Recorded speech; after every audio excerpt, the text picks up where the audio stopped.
Okay, അപ്പൊ ഇന്ന് നമ്മള് യൂണിറ്റ് 3 ആണ്. യൂണിറ്റ് 3 അതായത് financial accounting and corporate accounting എന്ന് പറയുന്ന മൂന്നാമത്തെ യൂണിറ്റിലെ മോഡ്യൂൾ 1ഉം 2ഉം ആണ് നമ്മൾ ഇന്നത്തെ ക്ലാസ്സിൽ എടുക്കാനായിട്ട് ഉദ്ദേശിക്കുന്നത്.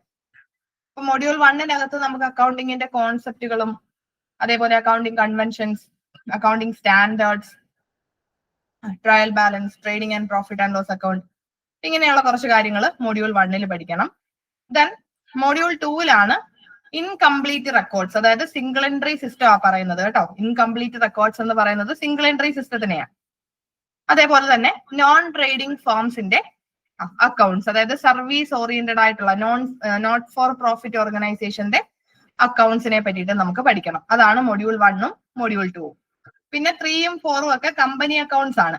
അപ്പൊ അത് നമുക്ക് നെക്സ്റ്റ് സെഷൻ ആയിട്ട് തന്നെ അതിൽ നിന്നുള്ള പ്രീവിയസ് ഇയർ ക്വസ്റ്റ്യൻസ് എടുക്കാം. അപ്പൊ അക്കൗണ്ടിങ് സ്റ്റാൻഡേർഡ്സും ഞാൻ അടുത്ത ക്ലാസ്സിലായിരിക്കും നിങ്ങൾക്ക് അതിൽ നിന്നുള്ള ചോദ്യങ്ങൾ ഉൾപ്പെടുത്തുന്നത് കേട്ടോ. അതായത് അക്കൗണ്ടിങ് സ്റ്റാൻഡേർഡ്സ് നമുക്ക് 5ാമത്തെ മൊഡ്യൂളായിട്ട് തന്നെ പഠിക്കാനുണ്ട്. അപ്പൊ അക്കൗണ്ടിങ് സ്റ്റാൻഡേർഡ്സിൽ നിന്നുള്ള ചോദ്യങ്ങൾ നെക്സ്റ്റ് ക്ലാസ്സിൽ പഠിക്കാം. ഓക്കെ, അപ്പൊ നമുക്ക് ഇന്ന് മൊഡ്യൂൾ 1 ആൻഡ് മൊഡ്യൂൾ 2-ൽ നിന്നുള്ള എല്ലാ പ്രീവിയസ് ഇയർ ക്വസ്റ്റ്യൻസും വർക്ക്ഔട്ട് ചെയ്യാം. യെസ്, നിങ്ങൾ ആൻസർ ചെയ്യണം കേട്ടോ. രണ്ടുപേരെ ഇപ്പൊ ക്ലാസ്സിൽ കയറിയിട്ടുള്ളൂ, ബാക്കിയുള്ളവർ ജോയിൻ ചെയ്യട്ടെ. നമുക്ക് എന്തായാലും ക്വസ്റ്റ്യൻസിലേക്ക് കടക്കാം. Look at the first question. What is matching principle? ഇത് നിങ്ങൾക്കൊരു ഷുവർ ക്വസ്റ്റ്യൻ ആണ് കേട്ടോ. അതായത് ഈ അക്കൗണ്ടിങ് കോൺസെപ്റ്റുകളിൽ നിന്ന് അല്ലെങ്കിൽ അക്കൗണ്ടിങ് പ്രിൻസിപ്പിൾസിൽ നിന്ന് നിങ്ങൾക്കൊരു ചോദ്യം വരും. അപ്പൊ നമുക്ക് മാക്സിമം എല്ലാ പ്രിൻസിപ്പിളുകളും പഠിക്കുന്ന രീതിയിൽ തന്നെ ക്വസ്റ്റ്യൻസ് വർക്ക്ഔട്ട് ചെയ്ത് പോകാം. മാച്ചിങ് പ്രിൻസിപ്പിൾ നോക്കിക്കേ. Revenue and related expense should be recognised in the same accounting period. Expenses should be recorded when they are paid, regardless of when the revenue is earned. All revenue should be recorded at the end of the fiscal year, regardless of when earned. Expenses should be recorded when cash is received for related revenue. ഇതിൽ ഏതാണ് matching പ്രിൻസിപ്പിളുമായിട്ട് നമുക്ക് relate ചെയ്യാൻ പറ്റുന്നത്? ഒന്ന് answer ചെയ്തേ.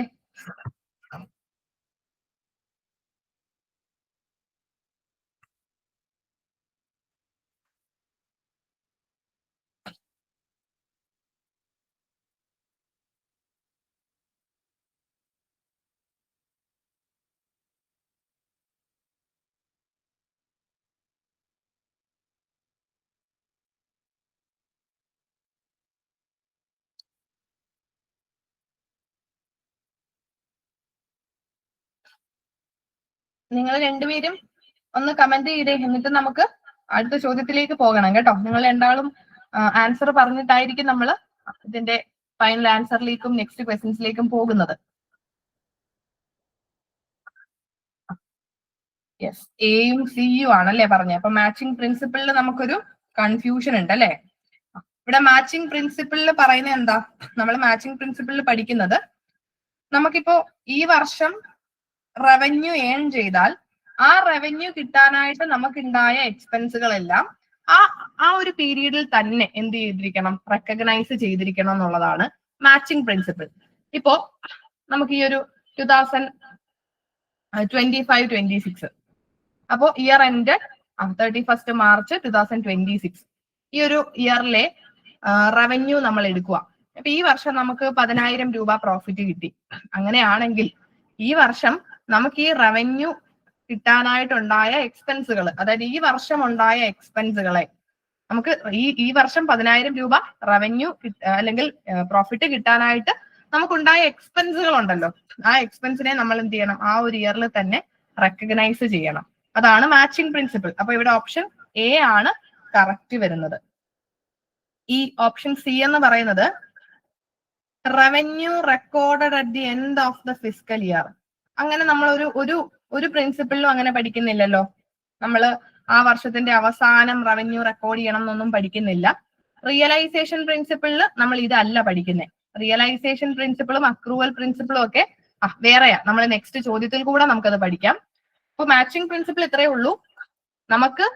നമുക്കൊരു revenue earn ചെയ്യാൻ നമുക്കുണ്ടായ എക്സ്പെൻസുകളെ ആ പീരീഡിൽ തന്നെ എന്ത് ചെയ്തിരിക്കണം?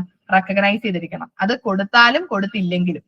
ഇപ്പൊ നമ്മള് നേരത്തെ പറഞ്ഞതുപോലെ ഈ വർഷം 10,000 രൂപ ലാഭം കിട്ടി. അപ്പൊ ഈ വർഷത്തെ നമുക്കൊരു എക്സ്പെൻസ് ആണ് ജോലിക്കാർക്കുള്ള സാലറി.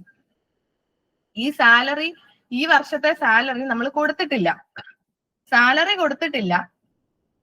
കൊടുത്തിട്ടില്ലെങ്കിൽ പോലും നമ്മൾ ആ സാലറി ഈ വർഷത്തെ എക്സ്പെൻസ് ആയിട്ട് കാണിക്കണം. എന്തുകൊണ്ടാ? എന്നാലേ നമുക്ക് ഈ വർഷത്തെ കറക്റ്റ് പ്രോഫിറ്റ് കണ്ടുപിടിക്കാൻ പറ്റുള്ളൂ. ഇപ്പൊ സാലറി നമ്മൾ അവിടെ എഴുതിയില്ല, സാലറി ഈ വർഷം കൊടുത്തില്ല, അതുകൊണ്ട് നമ്മൾ അത് കാണിക്കാതിരുന്നാല് പ്രോഫിറ്റ് ഓവർ സ്റ്റേറ്റഡ് ആയി പോകത്തില്ലേ? പ്രോഫിറ്റ് ഭയങ്കരമായിട്ട് കൂടിയിരിക്കും, നമ്മുടെ കയ്യിൽ ഒരുപാട് പൈസ ഉള്ളതായിട്ട് തോന്നും. അത് ആക്ച്വലി നമ്മുടെ പ്രോഫിറ്റ് അല്ല. യഥാർത്ഥ പ്രോഫിറ്റ് അറിയണമെങ്കിൽ ആ വർഷം ഉണ്ടായ എക്സ്പെൻസുകൾ അത് കൊടുത്താലും കൊടുത്തില്ലെങ്കിലും നമ്മൾ അത് ആ വർഷം തന്നെ റെക്കഗ്നൈസ് ചെയ്തിരിക്കണം. അതായത് ബുക്സിനകത്ത് അത് എഴുതിയിരിക്കണം. എന്നാലേ ട്രൂ പ്രോഫിറ്റ് നമുക്ക് കണ്ടുപിടിക്കാൻ പറ്റുള്ളൂ, അല്ലെങ്കിൽ യഥാർത്ഥ റവന്യൂ നമുക്ക് കണ്ടുപിടിക്കാൻ പറ്റുള്ളൂ. അതാണ് matching principle. Okay, next question നോക്കിക്കേ. Identify the true statements. Statement 1 എന്താ പറയുന്നത്? Receipt and payment account is prepared on accrual basis.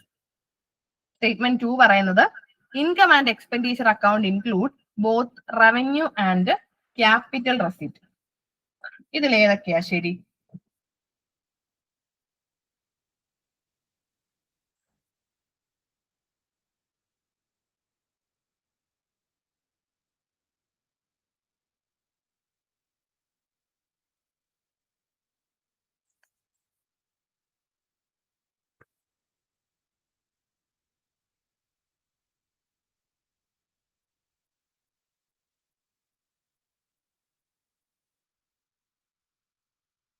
Jishi, തോമസും കൂടെ പറഞ്ഞേ, എന്നിട്ട് നമുക്ക് ആൻസർ നോക്കാം.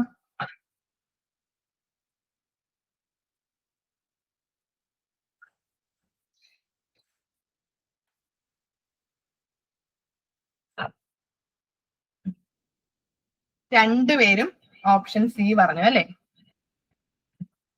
അപ്പൊ നമുക്ക് ഇവിടെ എന്തില്ല? നമുക്ക് ബേസ് അറിയില്ല. അക്കൗണ്ടിങ്ങിന്റെ ബേസിൽ പ്രശ്നമുണ്ട്. നോക്കിയേ, ഇതൊക്കെ ബേസ് ക്വസ്റ്റ്യൻസ് ആട്ടോ. ഇത് നമ്മുടെ നോൺ പ്രോഫിറ്റ് ഓർഗനൈസേഷന്റെ ഏരിയയിൽ നിന്ന് ചോദിച്ചിട്ടുള്ള ചോദ്യമാണ്.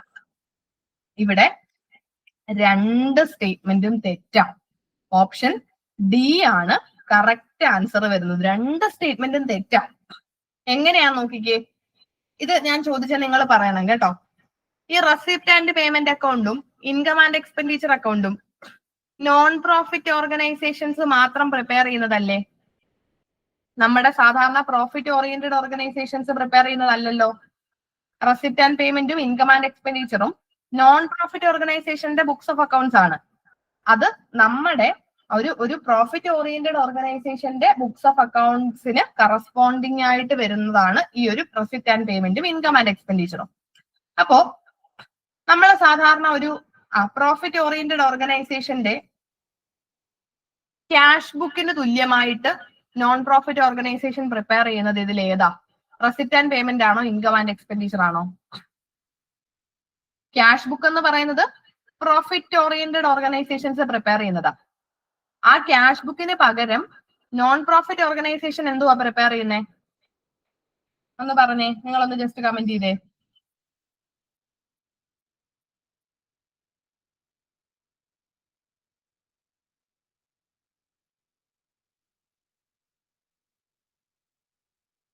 ക്യാഷ് ബുക്കിന് പകരം ക്യാഷ് ബുക്ക് പ്രിപ്പയർ ചെയ്യുന്നത് പ്രോഫിറ്റ് ഓറിയന്റഡ് ഓർഗനൈസേഷൻ അല്ലേ? അപ്പൊ അതിന് പകരം നോൺ പ്രോഫിറ്റ് ഓർഗനൈസേഷൻ പ്രിപ്പയർ ചെയ്യുന്നത്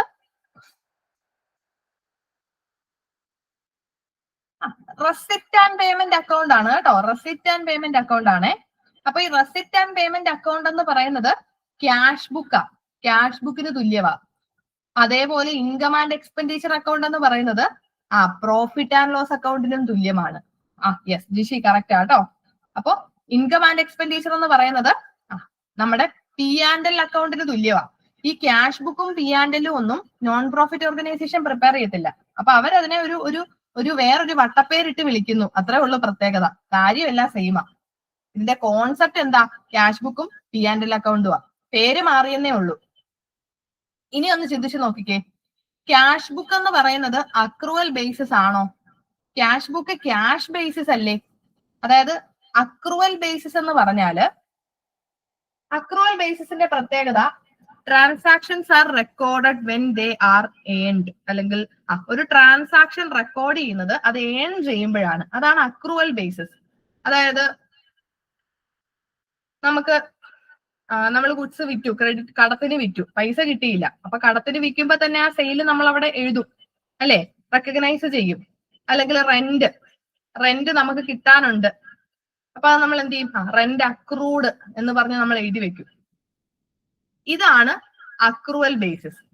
അല്ലെങ്കിൽ നമ്മൾ കൊടുക്കാനുണ്ട്, നമ്മളിപ്പോ സാലറി കൊടുത്തില്ല, ഈ വർഷത്തെ സാലറി കൊടുത്തില്ലെങ്കിലും കൊടുക്കാനുണ്ട്, ഔട്ട്സ്റ്റാൻഡിങ് എന്ന് പറഞ്ഞ് എഴുതി വെക്കും. അതാണ് അക്രൂവൽ ബേസിസ്. ഒരു ട്രാൻസാക്ഷൻ ഒക്കർ ചെയ്യുമ്പോ തന്നെ അത് റെക്കോർഡ് ചെയ്യുന്നു, അതാണ് അക്രൂവൽ ബേസിസ്. ഇനി ഈ receipt and payment account accrual basis ആണോ എന്ന് ചിന്തിച്ചു നോക്കിക്കേ. റെസിപ്റ്റ് ആൻഡ് പേയ്മെന്റ് അക്കൗണ്ട് എന്ന് പറഞ്ഞാല് നമ്മുടെ ക്യാഷ് ബുക്ക് തന്നെയാണ്. ക്യാഷ് ബുക്ക് അക്രൂവൽ ബേസിസ് ആണോ? ക്യാഷ് ബുക്ക് യെസ്, അക്രൂവൽ അല്ല, ക്യാഷ് ബേസിസ് ആണ്, അല്ലേ? ക്യാഷ് ബുക്ക് എന്ന് പറയുന്നത് ക്യാഷ് ബേസിസ് ആണ്. നമുക്ക് രണ്ട് ബേസിൽ നമ്മുടെ ബുക്സ് ഓഫ് അക്കൗണ്ട്സ് പ്രിപ്പയർ ചെയ്യാം. ഒന്ന് അക്രൂവൽ ബേസിസും ഒന്ന് ക്യാഷ് ബേസിസും. അക്രൂവൽ ബേസിസിൽ പൈസ കിട്ടിയോ പൈസ പോയോ എന്നൊന്നും നോക്കത്തില്ല, ഒരു ട്രാൻസാക്ഷൻ ഒക്കർ ചെയ്യുമ്പോൾ തന്നെ അത് റെക്കോർഡ് ചെയ്യും. എന്നാൽ ക്യാഷ് ബേസിസിലാണെങ്കിലോ അവിടെ നമ്മൾ പൈസ കിട്ടിയെങ്കിൽ റെക്കോർഡ് ചെയ്യുന്നു, പൈസ പോയെങ്കിൽ റെക്കോർഡ് ചെയ്യുന്നു. ട്രാൻസാക്ഷൻ ഒക്കർ ചെയ്തോ ഇല്ലയോ എന്നൊന്നും അല്ല, പൈസ കിട്ടിയെങ്കിൽ എഴുതി വെക്കും, പൈസ പോയെങ്കിൽ എഴുതി വെക്കും, അല്ലാതെ ഒന്നും എഴുതി വെക്കത്തില്ല. അതാണ് ക്യാഷ് ബേസിസ്. അപ്പൊ ഈ റെസിപ്റ്റ് ആൻഡ് പേയ്മെന്റ് അക്കൗണ്ട് അല്ലെങ്കിൽ ക്യാഷ് അക്കൗണ്ട് അല്ലെങ്കിൽ ക്യാഷ് ബുക്ക് എന്ന് പറയുന്നത് ക്യാഷ് ബേസിസ് ആണ്, അല്ലെ? ക്യാഷ് ബുക്കിന്റെ പ്രത്യേകത പൈസ കിട്ടുമ്പോൾ എഴുതും, പൈസ പോകുമ്പോഴും റെക്കോർഡ് ചെയ്യും, അല്ലെ? പൈസ കിട്ടിയാലോ പോയാലോ മാത്രമേ റെക്കോർഡ് ചെയ്യൂ. അപ്പൊ അത് അക്രൂവൽ ബേസിസ് അല്ല. അപ്പൊ സ്റ്റേറ്റ്മെന്റ് 1 തെറ്റല്ലേ? ഇനി ഇൻകം ആൻഡ് എക്സ്പെൻഡിച്ചർ അക്കൗണ്ടില് റവന്യൂ റെസിപ്റ്റുകളും ക്യാപിറ്റൽ റെസിപ്റ്റുകളും വരുമെന്ന് ഇവര് പറഞ്ഞേക്കുക. ഇൻകം ആൻഡ് എക്സ്പെൻഡിച്ചർ എന്ന് പറയുമ്പോൾ നമ്മുടെ P&L, നമ്മുടെ പ്രോഫിറ്റ് ആൻഡ് ലോസ് അക്കൗണ്ടാ. പ്രോഫിറ്റ് ആൻഡ് ലോസ് അക്കൗണ്ടിനകത്ത് മെഷീനറി വിറ്റു കിട്ടിയ പൈസ നമ്മൾ കാണിക്കൂ, അല്ലെങ്കിൽ ലാൻഡ് വിറ്റു, അത് നമ്മൾ പ്രോഫിറ്റ് ആൻഡ് ലോസ് അക്കൗണ്ടിൽ കാണിക്കൂ? ലാൻഡ് വിറ്റു, മെഷീനറി വിറ്റു എന്നൊക്കെ പറഞ്ഞാല് അതൊന്നും P&L അക്കൗണ്ടിൽ കാണിക്കത്തില്ല. P&L അക്കൗണ്ടിൽ നമ്മൾ ആകെ നമ്മുടെ റവന്യൂ റെസിപ്റ്റുകൾ മാത്രമേ കാണിക്കൂ. റവന്യൂ റെസിപ്റ്റും റവന്യൂ എക്സ്പെൻഡിച്ചറുകളും മാത്രമേ P&L കാണിക്കത്തുള്ളൂ. ആ P&L തന്നെയാണ് ഇൻകം ആൻഡ് എക്സ്പെൻഡിച്ചർ. ഇവിടോട്ട് വന്നപ്പോ പേര് മാറിയെന്നേ ഉള്ളൂ. നോൺ പ്രോഫിറ്റ് ഓർഗനൈസേഷൻ ആയതുകൊണ്ട് അവിടെ പ്രോഫിറ്റ് എന്ന് എഴുതി വെക്കാൻ പറ്റത്തില്ലല്ലോ, പ്രോഫിറ്റ് ആൻഡ് ലോസ് അക്കൗണ്ട് എന്ന് കാണിക്കാൻ പറ്റത്തില്ലല്ലോ. അതുകൊണ്ട് അതിനെ ഇൻകം ആൻഡ് എക്സ്പെൻഡിച്ചർ എന്ന് കാണിച്ചു. അപ്പൊ ഇവിടെയും എന്താ, റവന്യൂ റെസിപ്റ്റുകളും റവന്യൂ എക്സ്പെൻസുകളും മാത്രമേ നമ്മൾ എന്ത് ചെയ്യത്തുള്ളൂ, കാണിക്കുകയുള്ളൂ. അപ്പോ ക്യാപിറ്റൽ റെസിപ്റ്റ്സ് ഒന്നും എവിടെ കാണിക്കത്തില്ല, ഇൻകം ആൻഡ് എക്സ്പെൻഡിച്ചറിൽ കാണിക്കില്ല. സോ ഇവിടെ രണ്ട് സ്റ്റേറ്റ്മെന്റുകൾ ഇവർ പറഞ്ഞേക്കുന്നത് തെറ്റാ. ഇനി ഒരു കാര്യം കൂടെ ഇവിടെ നമുക്ക് പഠിക്കാനുണ്ട്. ഈ റെസിപ്റ്റ് ആൻഡ് പേയ്മെന്റ് അക്കൗണ്ടിനകത്ത് റവന്യൂ ക്യാപിറ്റലും എല്ലാം എടുക്കും. അത് നമ്മൾ ആ ക്യാഷ് ബുക്കിനെ പറ്റി ചിന്തിച്ചാൽ മതി. ക്യാഷ് ബുക്കിനകത്ത് റവന്യൂ ആണേലും ക്യാപിറ്റൽ ആണേലും എന്തോ ആണേലും ക്യാഷ് കിട്ടിയാൽ എഴുതി വെക്കും, ക്യാഷ് പോയാൽ എഴുതി വെക്കും. ഇപ്പൊ മെഷീനറി വിറ്റു 1,00,000 രൂപ കിട്ടി, ക്യാഷ് ബുക്കിൽ എഴുതും, അല്ലേ? മെഷീനറി വിറ്റ് പൈസ കിട്ടിയാൽ ക്യാഷ് ബുക്കിൽ എഴുതും. മെഷീനറി വാങ്ങിച്ചു, പൈസ കൊടുത്താ വാങ്ങിച്ച്, എന്നാൽ അത് എഴുതി വെക്കും. ഇനി ഗുഡ്സ് വിറ്റു ക്യാഷ് കിട്ടി, അതും ക്യാഷ് ബുക്കിൽ എഴുതും. ക്യാഷ് ബുക്കിൽ അങ്ങനെ റവന്യൂ ക്യാപിറ്റൽ എന്ന് വേർതിരിവൊന്നുമില്ല. പൈസ കിട്ടിയോ പൈസ പോയോ ഇതേ ഉള്ളൂ ക്യാഷ് ബുക്ക്, അതായത് റെസിപ്റ്റ് ആൻഡ് പേയ്മെന്റ് അക്കൗണ്ടിൽ. ഇൻകം ആൻഡ് എക്സ്പെൻഡിച്ചറിലേക്ക് വരുമ്പോൾ അവിടെ നമുക്ക് റവന്യൂ ഐറ്റംസ് എടുക്കത്തുള്ളൂ. അതേപോലെ ഒരു കാര്യം കൂടെ ശ്രദ്ധിക്കണം, income and expenditure cash basis അല്ല, അക്രൂവൽ ബേസിസ് ആണ്. അതുകൊണ്ടല്ലേ P&L അക്കൗണ്ടിൽ നമ്മൾ ഔട്ട്സ്റ്റാൻഡിങ്ങും അക്രൂഡും ഒക്കെ കാണിക്കുന്നത്. അപ്പോ income and expenditure accrual basis ആണ്. ഇത്രയും കാര്യം അവിടുന്ന് പഠിച്ചു വെക്കണം. മനസ്സിലായോ? ക്ലിയർ ആയോ നിങ്ങൾക്കത്?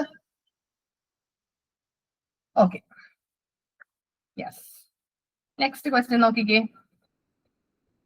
ഇത് ചിന്തിച്ച് ആൻസർ ചെയ്യണ്ട കേട്ടോ, നമ്മുടെ തൊട്ട് കഴിഞ്ഞ പരീക്ഷയാ. അതായത് ജൂൺ ഓർ ജൂലൈ തൊട്ട് കഴിഞ്ഞ സെഷനിലെ ക്വസ്റ്റ്യൻ പേപ്പർ ആട്ടോ.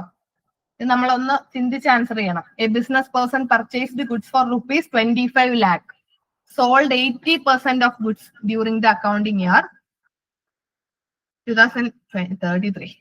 The market value of the remaining goods was 4 lakh. He valued the closing stock at the cost. He violated which concept?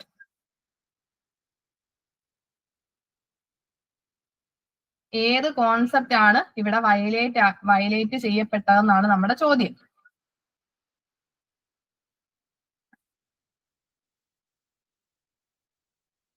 അപ്പൊ അതിന് ആദ്യം നമ്മൾ നോക്കണം. ഇവിടെ ഒരു കാൽക്കുലേഷൻ അവർ പറയുന്നുണ്ട് അല്ലേ? കാൽക്കുലേഷൻ നോക്കിക്കേ. അതുകൂടെ നിങ്ങൾ ഒന്ന് മനസ്സിലാക്ക്, നന്നായിട്ടൊന്ന് ക്വസ്റ്റ്യൻ വായിച്ച് മനസ്സിലാക്ക്. ഇവിടെ പറഞ്ഞേക്കുന്നത് എന്താ? 25 ലക്ഷം രൂപ കൊടുത്ത് ഗുഡ്സ് വാങ്ങി, 80% വിറ്റു. 80% വിറ്റു, ബാക്കി അപ്പൊ നമ്മുടെ കയ്യിൽ ഇരിപ്പുണ്ട്. അപ്പൊ നമ്മുടെ കയ്യിൽ ഇരിക്കുന്നതിന്റെ കോസ്റ്റ് നമുക്ക് കണ്ടുപിടിക്കണം. ഇൻഡയറക്റ്റ് ആയിട്ട് പറഞ്ഞേക്കുക, തന്നിട്ടില്ല, ചോദ്യത്തിൽ തന്നിട്ടില്ല. 25 ലക്ഷം രൂപയ്ക്ക് വാങ്ങി, അതിന്റെ 80% വിറ്റു, ബാക്കി 20% നമ്മുടെ കയ്യിൽ ഇരിപ്പുണ്ട്. അപ്പോ 25 ലക്ഷത്തിന്റെ 80% വിറ്റ് പോയാൽ ബാക്കി 20% അല്ലേ നമ്മുടെ കയ്യിൽ ഇരിപ്പുള്ളേ. 25 ലക്ഷത്തിന്റെ 20% എത്രയാണെന്ന് അറിയാമോ? 25 ലാഖിന്റെ 20% എത്ര വരും?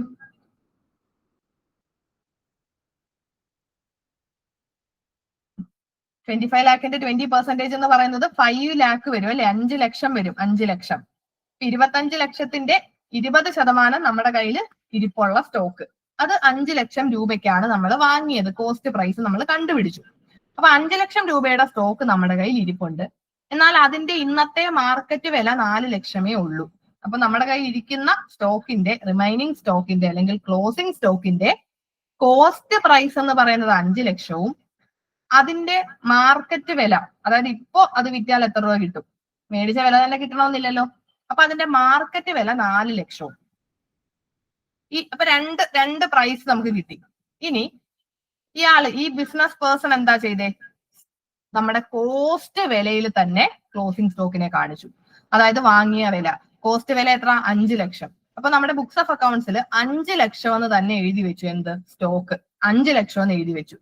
അപ്പൊ ഇത് ഏത് കോൺസെപ്റ്റ് ആണ് വയലേറ്റ് ചെയ്യപ്പെട്ടതെന്നാണ് ചോദ്യം. നിങ്ങൾ ഈ കോൺസെപ്റ്റ്സ് ഒന്ന് നോക്കിക്കേ. മണി മെഷർമെന്റ് കോൺസെപ്റ്റ് ആണോ? മണി മെഷർമെന്റിൽ പറയുന്നത് എന്താ?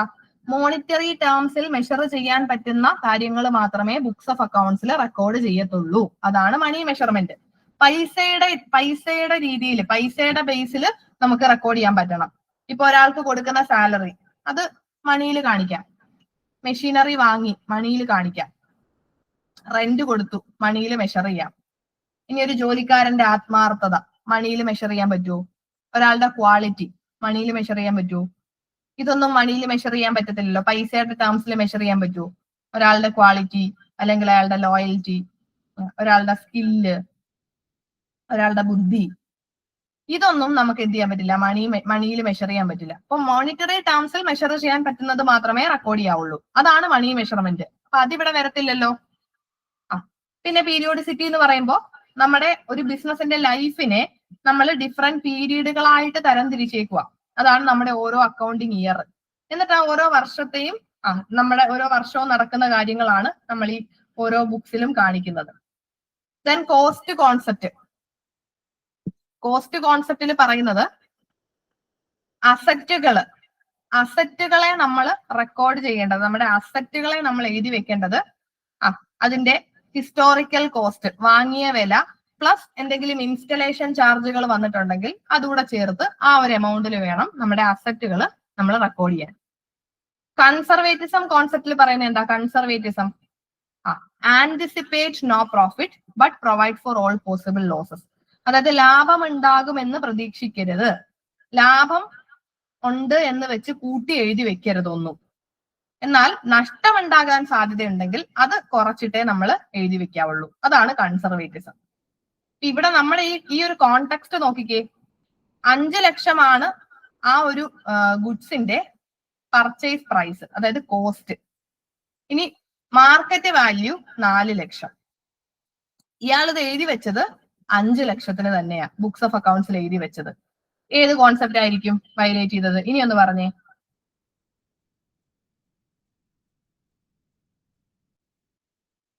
പർച്ചേസ് പ്രൈസ് 5 ലക്ഷമാണ്, കോസ്റ്റ് 5 ലക്ഷമാണ്.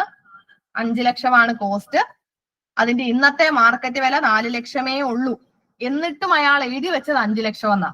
യെസ്, ഡി ആണ് കേട്ടോ. തോമസ്, ഡി ആണ് കേട്ടോ കറക്റ്റ് ആൻസർ. അതായത് ഇവിടെ കൺസർവേറ്റിസം ആണ് വയലേറ്റ് ചെയ്തത്.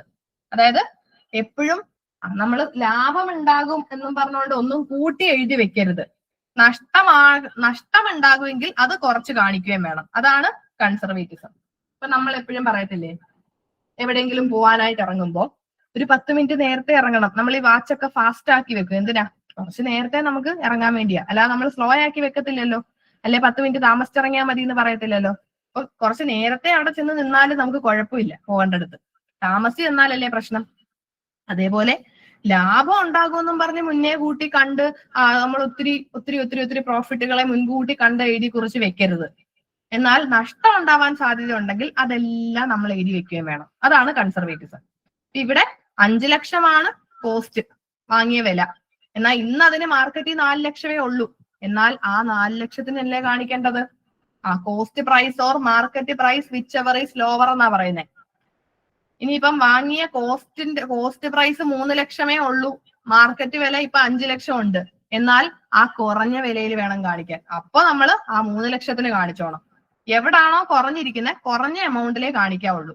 അതാണ് ഈ കൺസർവേറ്റിസം പറയുന്നത്. യെസ്, മനസ്സിലായില്ലേ? നിങ്ങൾക്ക് കോൺസെപ്റ്റ് മനസ്സിലായില്ലേ?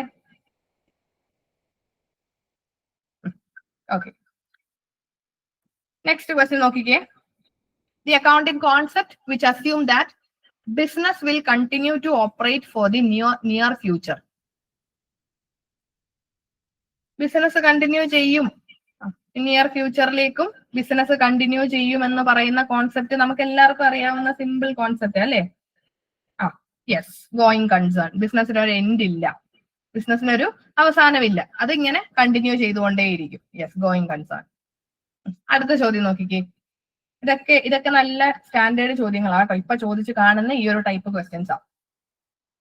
A trial balance is prepared to detect errors in the double entry system. A trial balance guarantee that there are no errors in the financial statements. ഇതിൽ ഏതാ ശരിയായിട്ടുള്ള സ്റ്റേറ്റ്മെന്റ്?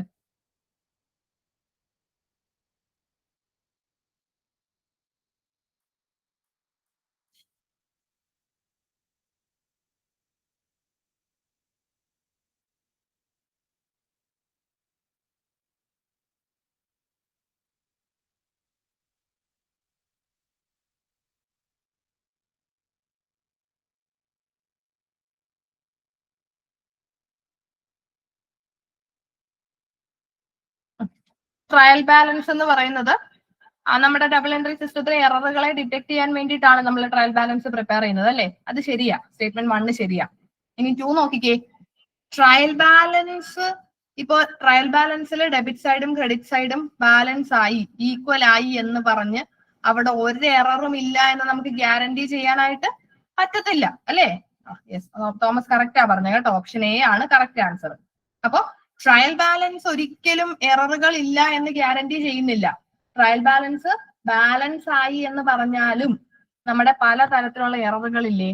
ഇപ്പൊ കോമ്പൻസേറ്റിംഗ് എറർ വന്നു, ഒരിടത്ത് 5000 കുറച്ച് എഴുതി, അപ്പുറത്തടുത്ത് 5000 കൂട്ടി എഴുതി. അപ്പൊ ഇത് കോമ്പൻസേറ്റ് ആയി. അപ്പൊ ഇത് ബാലൻസ് ചെയ്യുമ്പോൾ രണ്ട് സൈഡും ഈക്വൽ ആയിട്ട് കിട്ടും. പക്ഷെ അവിടെ ഒരു എറർ വന്നിട്ടില്ലേ? അപ്പൊ ഇങ്ങനെയുള്ള ചില എററുകളുണ്ട്. അത് ട്രയൽ ബാലൻസിൽ കൂടെ നമുക്ക് കണ്ടുപിടിക്കാൻ പറ്റത്തില്ല. അതേപോലെ കംപ്ലീറ്റ് ഒമിഷൻ, നമ്മൾ ഏതെങ്കിലും ഒരു കാര്യം കംപ്ലീറ്റ് ആയിട്ടും എഴുതിയില്ല, റെക്കോർഡ് ചെയ്തില്ല, റെക്കോർഡ് ചെയ്യാൻ വിട്ടുപോയി, അപ്പോഴും ട്രയൽ ബാലൻസിനെ അത് എഫക്ട് ചെയ്തില്ല. ട്രയൽ ബാലൻസിന്റെ രണ്ട് സൈഡും ഈക്വൽ ആയിട്ട് തന്നെ വരും. പക്ഷെ എന്നും പറഞ്ഞ എല്ലാം ശരിയാണെന്നല്ല, അവിടെ തെറ്റുകൾ വരാം അല്ലേ? യെസ്. ഇവിടെ ഇതൊക്കെ സിമ്പിൾ ചോദ്യങ്ങളല്ലേ? കറക്റ്റ് സീക്വൻസിൽ അറേഞ്ച് ചെയ്യാനാണ് നമ്മൾ ആദ്യം ഏതാണ് പ്രിപ്പയർ ചെയ്യുന്നത്, അതിനുശേഷം ഏതാണ്. അപ്പൊ അങ്ങനെ ഒരു ഓർഡറിൽ ഇതിനെ ഒന്ന് അറേഞ്ച് ചെയ്യണം. വേഗം ഒന്ന് പറഞ്ഞേ.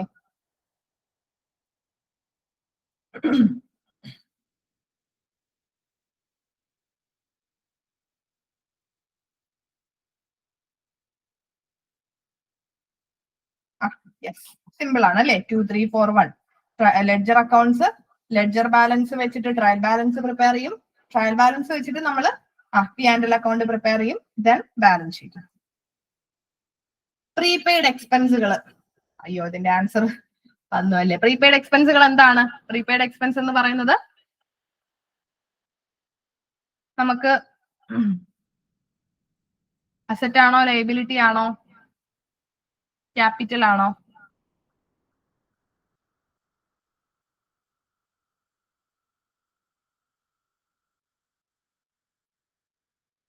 യെസ്, നമ്മൾ പറഞ്ഞു. ഞാൻ വിചാരിച്ചു നിങ്ങൾ ശ്രദ്ധിച്ചില്ലെന്ന്. കണ്ടല്ലേ ആൻസർ? Okay, fine. അപ്പൊ അസറ്റ് ആണ്. എന്റെ കൈ കൊണ്ടതാ കേട്ടോ. അത് ഒരു ക്ലിക്ക് ചെയ്തപ്പോഴത്തേക്കിനെ 2 സ്ലൈഡ് അപ്പുറത്തോട്ട് പോയി. പ്രീപെയ്ഡ് എക്സ്പെൻസ് എന്ന് പറയുന്നത് അസറ്റുകളാണ്. അതായത് നമ്മൾ മുന്നേ കൂട്ടി പൈസ അടച്ചു വെച്ചു. ഇപ്പോ അടുത്ത വർഷം കൊടുക്കേണ്ട സാലറി ഈ വർഷമേ കൊടുത്തു. അങ്ങനെയാണെങ്കിൽ നമുക്കൊരു അസറ്റ് അല്ലേ? നമുക്ക് അടുത്ത വർഷം ഇപ്പൊ സാലറി കൊടുക്കണ്ട, നമ്മൾ മുന്നേ കൊടുത്തു വെച്ചു.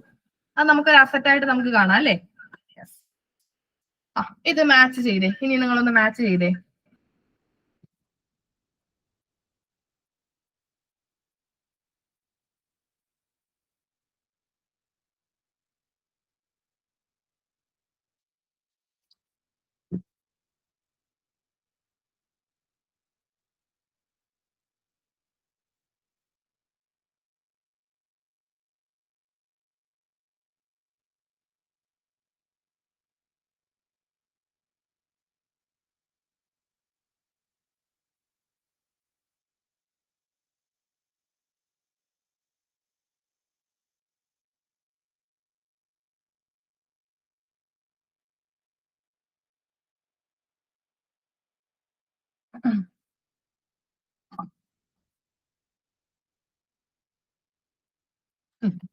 യെസ്, ഓപ്ഷൻ സി ആണ് കേട്ടോ. ഓപ്ഷൻ സി ആണ്. അതായത് അസറ്റ് എന്ന് പറയുന്നത് നമുക്ക് എന്തിനെ പറയാം? ലാൻഡ് ഒരു അസറ്റ് ആണ്.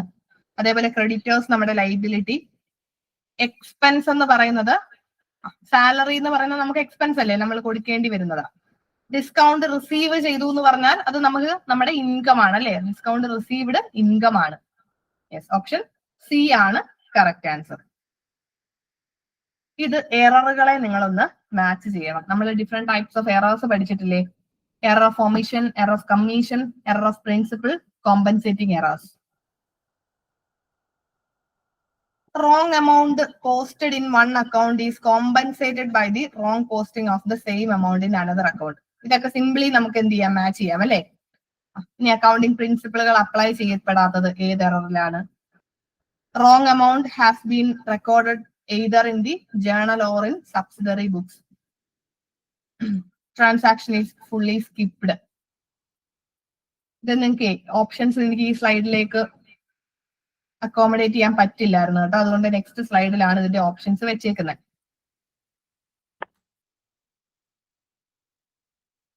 നിങ്ങളൊന്ന് നോക്കി വെക്ക്, എന്നിട്ട് നമുക്ക് ഓപ്ഷൻസിലേക്ക് പോകാം.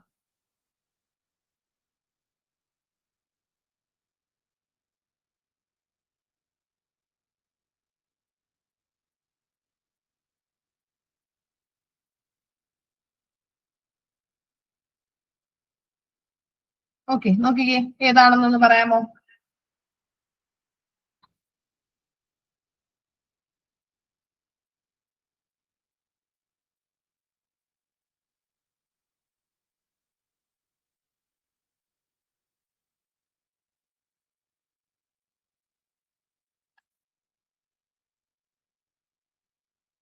എ ഓർ ഡി, ഏതെങ്കിലും ഒരെണ്ണത്തിലേക്ക് ഒന്നുകൂടെ നോക്കിക്കേ.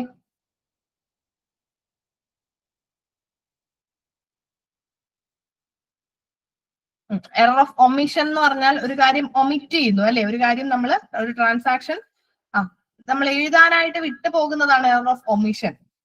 എറർ ഓഫ് കമ്മീഷൻ എന്ന് പറയുന്നത് ഈ റോങ് പോസ്റ്റിങ്ങും റോങ് കാസ്റ്റിങ്ങും ഒക്കെയാണ് കമ്മീഷൻ. നമ്മൾ തെറ്റായിട്ടുള്ള അക്കൗണ്ടിലേക്ക് പോസ്റ്റ് ചെയ്യുന്നു, അല്ലെങ്കിൽ എമൗണ്ട് തെറ്റിപ്പോകുന്നു. ഇതൊക്കെയാണ് എറർ ഓഫ് കമ്മീഷൻ, ക്ലറിക്കൽ എററുകളാണ്. പിന്നെ എറർ ഓഫ് പ്രിൻസിപ്പിൾ നമ്മുടെ അക്കൗണ്ടിങ് പ്രിൻസിപ്പിളിനെ വയലേറ്റ് ചെയ്യുന്നതാണ് എറർ ഓഫ് പ്രിൻസിപ്പിൾ. അതായത് മെയിൻലി റവന്യൂ ഐറ്റംസിനെ ക്യാപിറ്റൽ ആയിട്ട് കാണിക്കുന്നതാണ് ഈ ഒരു error of principle. Compensating error എന്ന് പറയുന്നത് ഒരു എറർ മറ്റൊന്നിനെ കോമ്പൻസേറ്റ് ചെയ്ത് നിൽക്കും. നമ്മൾ പറഞ്ഞില്ലേ, ഒരിടത്ത് എറർ ഉണ്ടായാൽ മറ്റൊരിടത്തും എറർ ഉണ്ടാകുന്നു. ഇത് രണ്ടും കൂടെ കോമ്പൻസേറ്റഡ് ആകുമ്പോഴത്തേക്കിന് നമുക്ക് എന്ത് ചെയ്യാൻ പറ്റില്ല? അതിനെ ഡിറ്റക്ട് ചെയ്യാനായിട്ട് പറ്റാതെ വരും. യെസ്, ഇവിടെ ഓപ്ഷൻ ഡി ആണ് കറക്റ്റ് ആൻസർ. ഓപ്ഷൻ ഡി ആണ് കറക്റ്റ്. യെസ്, നമുക്ക് കുറച്ചധികം ചോദ്യങ്ങൾ നോക്കാനുള്ളത് കൊണ്ടാട്ടോ നമ്മൾ ഒരുപാട് എക്സ്പ്ലനേഷൻസ് ഇടാതെ കുറച്ച് സ്പീഡിൽ പോകുന്നേ. ഓക്കെ, നോക്കിക്കേ. A company will stay in business during and beyond the next fiscal period.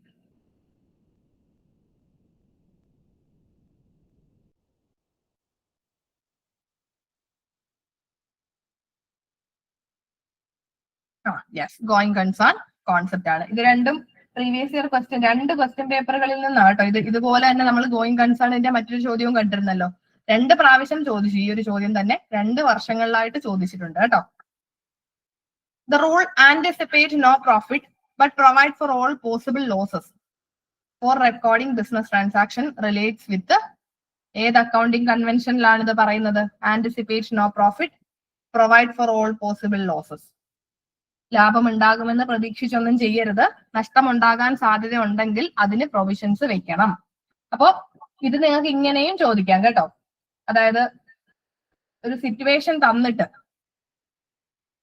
Provision for bad ഡെപ്റ്റ്, ബാഡ് ഡെപ്റ്റുകൾക്ക് പ്രൊവിഷൻ കൊടുക്കുന്നു, ഏത് അക്കൗണ്ടിങ് കോൺസെപ്റ്റ് പ്രകാരമാണ് എന്ന് ചോദിച്ചാലും നമുക്ക് സെയിം ആൻസർ തന്നെയാണ് അല്ലെ. കൺസർവേറ്റിസം ആണ് അല്ലെ, കൺസർവേറ്റിസം. അവിടെയാണ് പറയുന്നത് പ്രോഫിറ്റുകൾ ആന്റിസിപ്പേറ്റ് ചെയ്യരുത്, ലോസുകൾ ഉണ്ടാകാൻ സാധ്യതയുണ്ടെങ്കിൽ പ്രൊവിഷൻ വെക്കണം. അതിന്റെ എക്സാമ്പിൾ ആണ് പ്രൊവിഷൻ ഫോർ ബാഡ് ഡെപ്റ്റും പ്രൊവിഷൻ ഫോർ ഡൗട്ട്ഫുൾ ഡെപ്റ്റും ഒക്കെ. അപ്പൊ ഈ പ്രൊവിഷൻ ഫോർ ബാഡ് ഡെപ്റ്റ് എന്നൊക്കെ പറയുന്നത്, നമുക്ക് നമ്മുടെ ആൾക്കാർ സാധനം കടത്തിന് വാങ്ങിക്കൊണ്ട് പോയി, അവര് തന്നില്ലെങ്കിലോ എന്ന് വെച്ച് നമ്മളൊരു പ്രൊവിഷൻ വെക്കുവാണ് അല്ലെ. അവര് തന്നില്ലെങ്കിൽ നമുക്ക് ബിസിനസ് മുന്നോട്ട് പോകണം, ബിസിനസ് അവിടെ നിന്ന് പോകരുതല്ലോ. അപ്പൊ അതിനുവേണ്ടി നമ്മൾ കുറച്ച് പൈസ ഇങ്ങനെ മാറ്റി മാറ്റി വെക്കുന്നു, അതാണ് പ്രൊവിഷൻസ്. ഇപ്പൊ പ്രൊവിഷൻ വെക്കുന്ന എന്തുകൊണ്ടാ? കൺസർവേറ്റിസം പ്രിൻസിപ്പിൾ പ്രകാരമല്ലേ. നമുക്ക് പോസിബിൾ ലോസ് ആണത്. അതായത് ഫ്യൂച്ചറിൽ അവര് പൈസ തന്നില്ലെങ്കിലോ എന്ന് വെച്ച് നമ്മൾ പ്രൊവിഷൻ വെക്കും.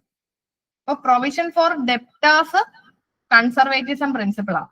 ഇനി പ്രൊവിഷൻ ഫോർ ക്രെഡിറ്റേഴ്സ് എന്ന് വേണം നിങ്ങളെ കുഴപ്പിക്കാൻ ചോദിക്കും കേട്ടോ. പ്രൊവിഷൻ ഫോർ ക്രെഡിറ്റേഴ്സ് അത് കൺസർവേറ്റീവ്സ് ഒന്നും അല്ല.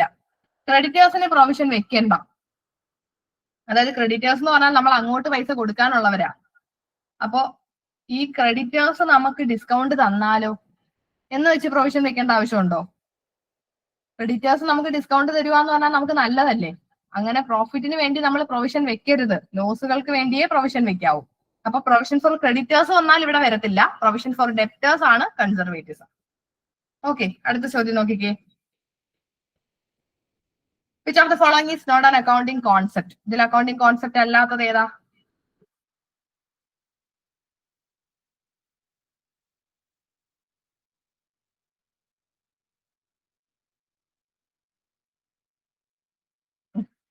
Yes, true and fair view എന്ന് പറയുന്നത് ഒരു അക്കൗണ്ടിങ് കോൺസെപ്റ്റ് അല്ല. അക്കൗണ്ടിങ് പീരീഡ് നമ്മൾ പറഞ്ഞു. പിന്നെ ഡ്യുവൽ ആസ്പെക്ട് കോൺസെപ്റ്റിൽ നമ്മൾ പറഞ്ഞു ഏതൊരു ട്രാൻസാക്ഷനും 2 ആസ്പെക്ട് ഉണ്ട്, ഒരു ഡെബിറ്റും ഒരു ക്രെഡിറ്റും. അതായത് ഒരു റിസീവിംഗ് ആസ്പെക്റ്റും കാണും, ഒരു ഗിവിംഗ് ആസ്പെക്റ്റും കാണും. എന്തായി റിസീവിംഗും ഗിവിംഗും?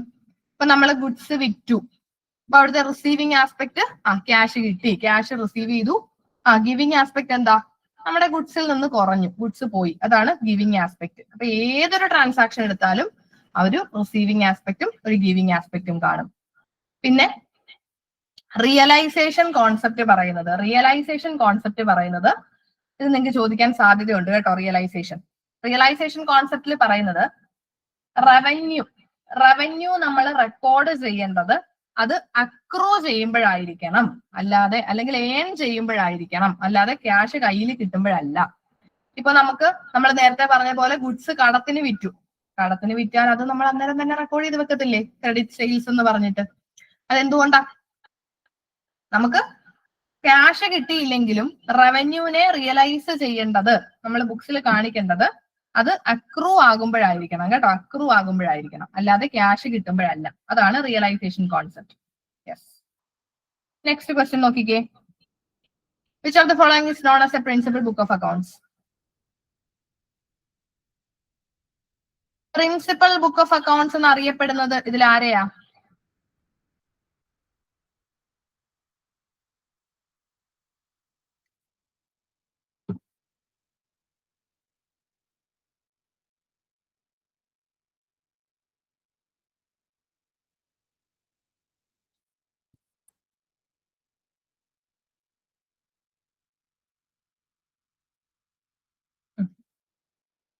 ഇവിടെ ജേണലും ലെഡ്ജറും നമുക്ക് വേണേൽ കൺഫ്യൂഷൻ വരാം, ക്യാഷ് അക്കൗണ്ടും കൺഫ്യൂഷൻ വരാം. അപ്പൊ പ്രത്യേകം ഓർത്തോളാം, ലെഡ്ജർ അക്കൗണ്ടുകളാണ് കിങ് എന്ന് നമ്മൾ അറിയപ്പെടുന്നത് കേട്ടോ. ബുക്സ് ഓഫ് അക്കൗണ്ട്സിന്റെ കിങ് എന്നറിയപ്പെടുന്നത് ലെഡ്ജറിനെയാണ്. അപ്പോ ലെഡ്ജർ എന്തുകൊണ്ടാണെന്ന് ചോദിച്ചു കഴിഞ്ഞാല് ഈ ലെഡ്ജർ ബാലൻസുകളിൽ നിന്നാണ് നമ്മുടെ ഫൈനൽ അക്കൗണ്ടുകളിലേക്ക് നമ്മൾ പോകുന്നത്.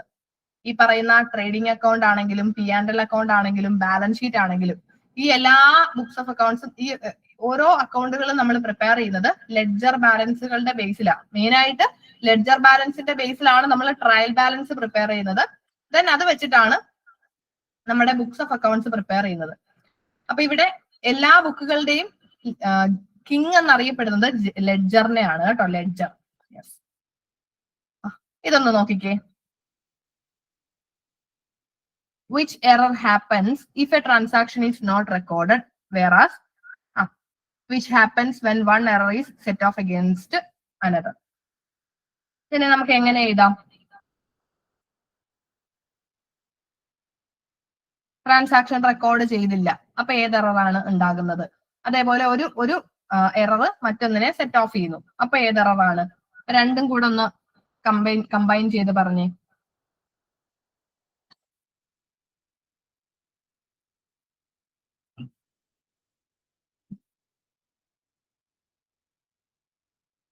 തോമസ്, എ ആണോ കിട്ടുന്നേ?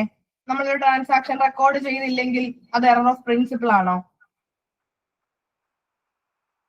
ആദ്യത്തേത് നന്നായിട്ട് ശ്രദ്ധിച്ചേ, സിമ്പിൾ അല്ലേ അത്? ട്രാൻസാക്ഷൻ റെക്കോർഡ് ചെയ്യാൻ വിട്ടുപോയി, ഒമിറ്റ് ചെയ്തു. ഒരു ട്രാൻസാക്ഷനെ ഒമിറ്റ് ചെയ്യുവാണെങ്കിൽ അത് എറർ ഓഫ് ഒമിഷൻ അല്ലേ? അപ്പൊ ഓപ്ഷൻ ബി ആണ് കേട്ടോ കറക്റ്റ് വരേണ്ടത്. നെക്സ്റ്റ് ചോദ്യം നോക്കിക്കേ. റെസിപ്റ്റ്സ് ആൻഡ് പേയ്മെന്റ് അക്കൗണ്ട് ഏത് തരത്തിലുള്ള അക്കൗണ്ട് ആണ്? റിയൽ അക്കൗണ്ട് ആണോ, നോമിനൽ അക്കൗണ്ട് ആണോ, പേഴ്സണൽ അക്കൗണ്ട് ആണോ? ബാങ്ക് അക്കൗണ്ട് അല്ലെന്ന് നമുക്കറിയാം അല്ലെ?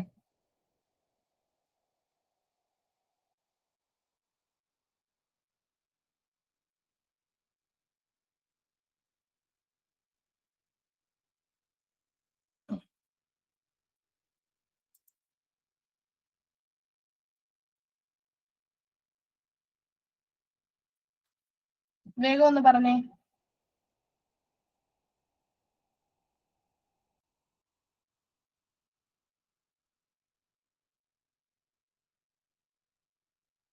Nominal. Receipts and payment account nominal account ആണോ? നമുക്ക് നോക്കാം. അപ്പൊ നമുക്ക് ആദ്യം ഈ 3 അക്കൗണ്ടുകളെ പറ്റിയിട്ട് പഠിക്കണം കേട്ടോ. റിയൽ അക്കൗണ്ടും നോമിനൽ അക്കൗണ്ടും പേഴ്സണൽ അക്കൗണ്ടും. ഞാനത് 3ഉം പറഞ്ഞു തന്നിട്ട് ഒന്നുകൂടെ ചോദിക്കും, അപ്പൊ നിങ്ങൾ ഒന്നുകൂടെ ആൻസർ ചെയ്യണം. First of all, real account എന്ന് പറയുന്നത് അസറ്റുകളുമായിട്ട് ബന്ധപ്പെട്ട് വരുന്ന അക്കൗണ്ടുകളാണ് റിയൽ അക്കൗണ്ട്. അതായത് ഈ റിയൽ അക്കൗണ്ടുകളുടെ ബാലൻസുകൾ നമ്മൾ നെക്സ്റ്റ് ഇയറിലേക്ക് ക്യാരി ഫോർവേഡ് ചെയ്യും. അതാണ് അസറ്റുകളുമായിട്ട് ബന്ധപ്പെട്ടെന്ന് മെയിൻ ആയിട്ട് പറയുന്നത്. ഇപ്പൊ നമുക്കൊരു മെഷീനറി വാങ്ങി, നമ്മൾ ഈ വർഷം മാത്രമല്ല ഉപയോഗിക്കുന്നത്, അടുത്ത വർഷവും അതിന്റെ അടുത്ത വർഷവും ഒക്കെ ഉപയോഗിക്കും. അപ്പൊ ഈ ബാലൻസ് ക്യാരി ഫോർവേഡ് ചെയ്യും അടുത്ത വർഷത്തേക്ക്. നമ്മൾ നമ്മുടെ അക്കൗണ്ടിനെ ക്ലോസ് ചെയ്യത്തില്ല, അടുത്ത വർഷത്തേക്ക് ബാലൻസ് ക്യാരി ഫോർവേഡ് ചെയ്തിടും. അതാണ് റിയൽ അക്കൗണ്ടിന്റെ പ്രത്യേകത. അപ്പൊ അസറ്റുമായിട്ട് ബന്ധപ്പെട്ട് വരുന്ന അക്കൗണ്ട്സ് ആണ്. അപ്പൊ അവിടെ നമ്മുടെ മെഷീനറി, ഗുഡ് വില്ല്, ഗുഡ്സ്, അതേപോലെ തന്നെ അങ്ങനെയുള്ള അസറ്റുകളെല്ലാം വരും. അതേപോലെ ക്യാഷ്, ഇതൊക്കെ റിയൽ അക്കൗണ്ടാണ്. ക്യാഷ് അക്കൗണ്ടും റിയൽ അക്കൗണ്ട് ആണ്. ഇനി നോമിനൽ അക്കൗണ്ട് എന്ന് പറയുമ്പോൾ ഒരു വ്യക്തി അല്ലെങ്കിൽ ഒരു സ്ഥാപനത്തിന്റെ പേരുമായിട്ട് ബന്ധപ്പെട്ട് വരുന്ന അക്കൗണ്ടുകളാണ് നോമിനൽ അക്കൗണ്ട്. വ്യക്തികളുടെ പേര് അല്ലെങ്കിൽ ഫേമുകളുടെ പേര്. ഇപ്പൊ നമ്മുടെ ഡെപ്റ്റേഴ്സും ക്രെഡിറ്റേഴ്സും ഒക്കെ നമ്മൾ അവരുടെ പേര് വെച്ചിട്ട് അക്കൗണ്ട് പ്രിപ്പയർ ചെയ്യുന്നത്. ഇപ്പൊ രാമു അക്കൗണ്ട്, ജോൺ അക്കൗണ്ട്, ഇതൊക്കെ ആൾക്കാരുടെ പേരാ. ഇപ്പൊ നമ്മുടെ ക്രെഡിറ്റേഴ്സും ഡെറ്റേഴ്സും നമ്മൾ ക്രെഡിറ്റർ ഡെറ്റർ എന്നല്ല എഴുതി വെക്കുന്നത്, അവരുടെ പേരാ എഴുതുന്നത്. അപ്പൊ ഇങ്ങനെ ആളുകൾ അല്ലെങ്കിൽ സ്ഥാപനങ്ങളുടെ പേര് വെച്ച് എഴുതുന്ന അക്കൗണ്ടുകളാണ് നോമിനൽ അക്കൗണ്ട്. ഇനി സോറി പേഴ്സണൽ അക്കൗണ്ട് കേട്ടോ. ഞാൻ പേഴ്സണൽ അക്കൗണ്ടിന്റെ കാര്യമായി പറഞ്ഞു കേട്ടോ. പേഴ്സണൽ അക്കൗണ്ട് ആണ് ആൾക്കാരുടെ പേര് വെച്ച് വരുന്നത്. നോമിനൽ അക്കൗണ്ട് എന്ന് പറയുന്നത് നമ്മുടെ എക്സ്പെൻസുകളും ഇൻകവും ആണ് നോമിനൽ അക്കൗണ്ടിൽ നമ്മൾ എഴുതുന്നത്. എക്സ്പെൻസുകളും ഇൻകവും, ഇപ്പൊ സാലറി, റെന്റ്, ഇങ്ങനെയുള്ള എക്സ്പെൻസസും ഇൻകത്തിനെയും എല്ലാം നമ്മൾ നോമിനൽ അക്കൗണ്ടിൽ എഴുതും. പേഴ്സണൽ ആണ് പേര്. അത് നിങ്ങൾ ആ പേര്, അത് പേഴ്സണൽ അക്കൗണ്ട് എന്ന് പറയുമ്പോൾ തന്നെ പേഴ്സൺസുമായിട്ട് ബന്ധപ്പെട്ട്, ആൾക്കാരുമായിട്ട് ബന്ധപ്പെട്ടോ ഫേമുകളുമായിട്ട് ബന്ധപ്പെട്ടോ അവരുടെ പേര് വരുന്നതാണ് പേഴ്സണൽ അക്കൗണ്ട്. നോമിനൽ എന്ന് പറഞ്ഞാൽ നമ്മുടെ ഇൻകം, എക്സ്പെൻസ്, പ്രോഫിറ്റ്, ലോസ്, അതൊക്കെയാണ് നോമിനൽ അക്കൗണ്ടിൽ വരുന്നത്. റിയൽ അക്കൗണ്ടിൽ നമ്മുടെ അസറ്റുകളായിരിക്കും. ഇനി ഈ റെസിപ്റ്റ് ആൻഡ് പേയ്മെന്റ് അക്കൗണ്ട് എന്ന് പറയുമ്പോൾ, റെസിപ്റ്റ് ആൻഡ് പേയ്മെന്റ് എന്ന് പറഞ്ഞാൽ ക്യാഷ് ബുക്ക് അല്ലേ, ക്യാഷ് അക്കൗണ്ട്, ക്യാഷ് ബുക്ക് ആണല്ലോ റെസിപ്റ്റ് ആൻഡ് പേയ്മെന്റ് അക്കൗണ്ട്. അപ്പൊ അത് ഏത് അക്കൗണ്ടിൽ വരും? ഇനി ഒന്ന് പറഞ്ഞേ.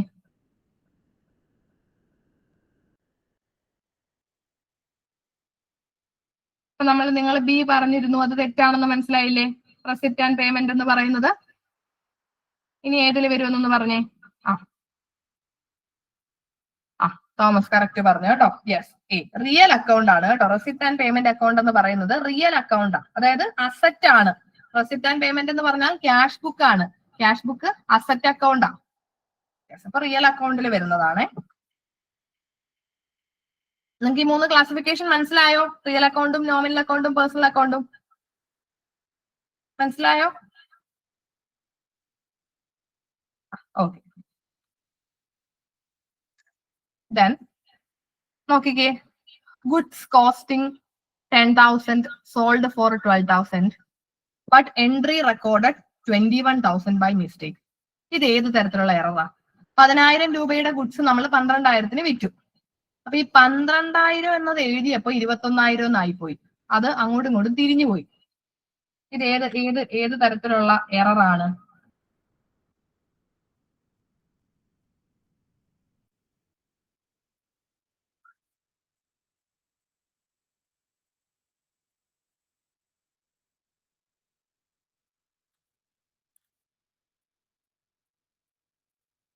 എറർ ഓഫ് ഒമിഷൻ ആണോ? ഒമിഷൻ ആണോ? ഒമിഷൻ എന്ന് പറഞ്ഞാൽ നമ്മളൊരു എൻട്രി എഴുതാൻ വിട്ടു പോകുന്നതാണ് ഒമിഷൻ. ഒരു എൻട്രി എഴുതാനായിട്ട് കംപ്ലീറ്റ്ലി എഴുതിയില്ല, അതാണ് ഒമിഷൻ. അല്ലെങ്കിൽ പാർഷ്യലി എഴുതി, പാർഷ്യലി എഴുതിയില്ല. ഇപ്പോ നമ്മൾ ഒരു സൈഡ് എഴുതി, ഒരു സൈഡ് എഴുതിയില്ല, അതാണ് ഒമിഷൻ. അല്ലെങ്കിൽ കംപ്ലീറ്റ് ആയിട്ട് ഒരു എൻട്രി എഴുതിയില്ല, അതാണ് ഒമിഷൻ. അപ്പൊ ഒമിഷൻ വരില്ല. കോമ്പൻസേറ്റിംഗ് ആണോ? കോമ്പൻസേറ്റിംഗ് എന്ന് പറഞ്ഞാൽ ഒരു എററിനെ മറ്റൊരെണ്ണം കോമ്പൻസേറ്റ് ചെയ്ത് നിൽക്കും. കോമ്പൻസേറ്റ് ചെയ്ത് നിൽക്കുന്നില്ലല്ലോ ഇവിടെ. ഇപ്പൊ ഇവിടെ 12,000 കുറച്ച് എഴുതി, അപ്പുറത്ത് മറ്റൊരു അക്കൗണ്ടിൽ 12,000 കൂട്ടി എഴുതി. അങ്ങനെയാണെങ്കിൽ തമ്മിൽ കോമ്പൻസേറ്റ് ചെയ്യും. ഇവിടെ ജിഷി, ഇവിടെ എറർ ഓഫ് കമ്മീഷൻ ആണ് കേട്ടോ. ഞാൻ നേരത്തെ പറഞ്ഞില്ലേ, ക്ലറിക്കൽ എററുകളാണ് എറർ ഓഫ് കമ്മീഷൻ. അതായത് എഴുതുമ്പോ തെറ്റിപ്പോകുന്നതും അക്കങ്ങൾ അങ്ങോട്ടും ഇങ്ങോട്ടും മാറിപ്പോകുന്നതും ഒക്കെ എറർ ഓഫ് കമ്മീഷൻ ആണ് കേട്ടോ. Error of commission. ഓക്കെ, ഇത് നമ്മുടെ നോൺ പ്രോഫിറ്റ് ഓർഗനൈസേഷന്റെ നിന്നുള്ള ചോദ്യമാണ് കേട്ടോ. When subscription for next year is received this year, അടുത്ത വർഷത്തേക്കുള്ള സബ്സ്ക്രിപ്ഷൻ ഈ വർഷമേ കിട്ടി. അതായത് റിസീവ്ഡ് ഇൻ അഡ്വാൻസ് ആണ് അല്ലെ? Received in advance. അങ്ങനെയാണെങ്കിൽ ഇൻകം ആൻഡ് എക്സ്പെൻഡിച്ചർ അക്കൗണ്ടിൽ അതിനെ നമ്മൾ എങ്ങനെ ട്രീറ്റ് ചെയ്യണം? അതായത് ഇൻകം ആൻഡ് എക്സ്പെൻഡിച്ചർ പറയുമ്പോൾ നിങ്ങൾ ആ P&L അക്കൗണ്ട് ഓർത്താൽ മതി. അടുത്ത വർഷത്തെ എമൗണ്ട് ഈ വർഷമേ കിട്ടിയെങ്കിൽ അത് P&L എങ്ങനെ കാണിക്കും? റിസീവ്ഡ് ഇൻ അഡ്വാൻസിനെ നമ്മൾ ആഡ് ചെയ്യുവോ, ഡിഡക്ട് ചെയ്യുവോ, ഇഗ്നോർ ചെയ്യുവോ?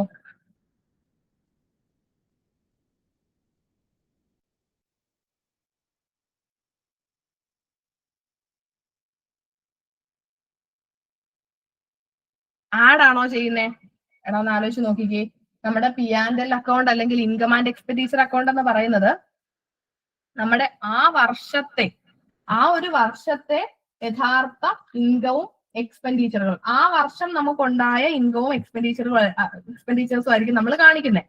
അപ്പൊ അഡ്വാൻസ് ആയിട്ട് കിട്ടിയെങ്കിൽ അത് നമ്മൾ ഡിഡക്ട് ചെയ്യണ്ടേ?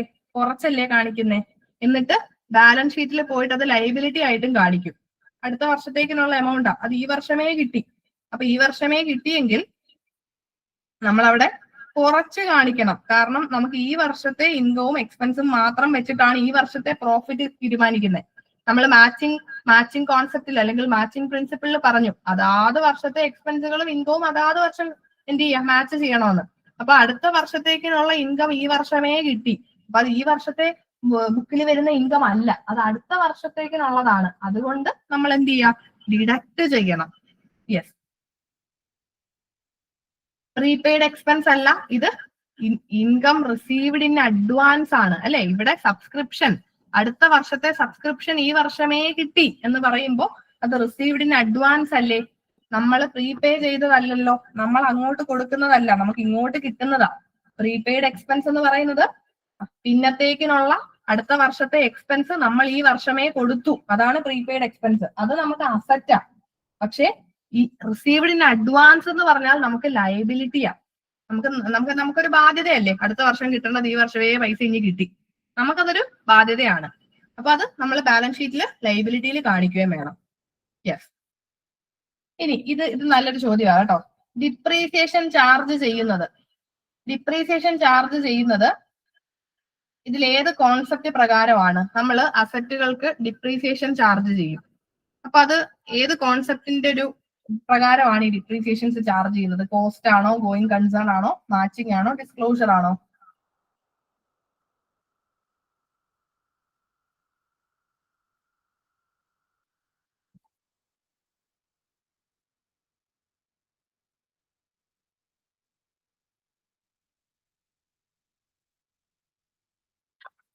ഒന്ന് ആലോചിച്ച് നോക്കിക്കേ.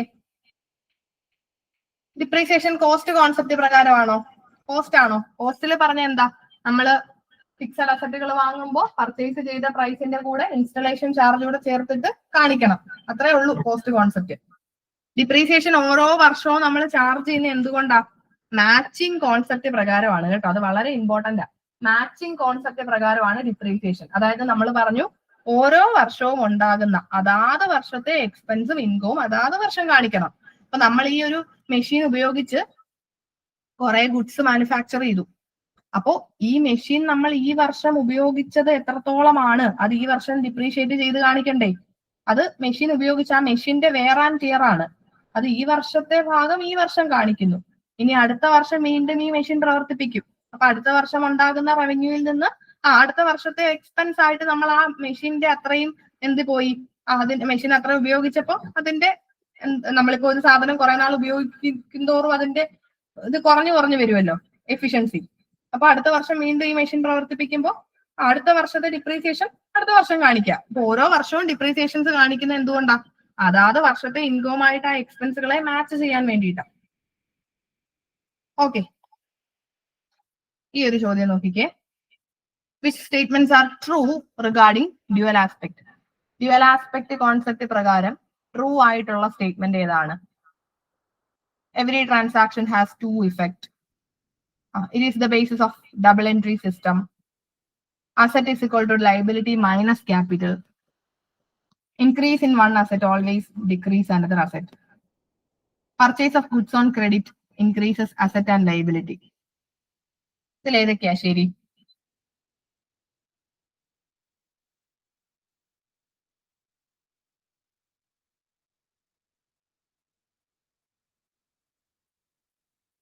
Option 1, 2, 3 or 4.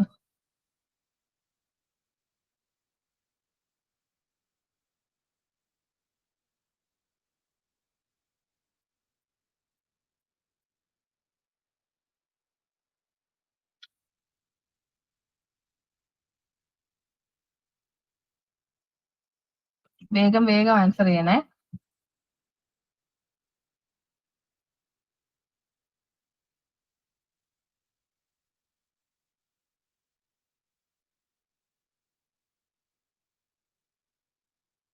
ഇവിടെ ഓപ്ഷൻ 2 ആണ് കേട്ടോ. ഓപ്ഷൻ 2 വരത്തില്ല.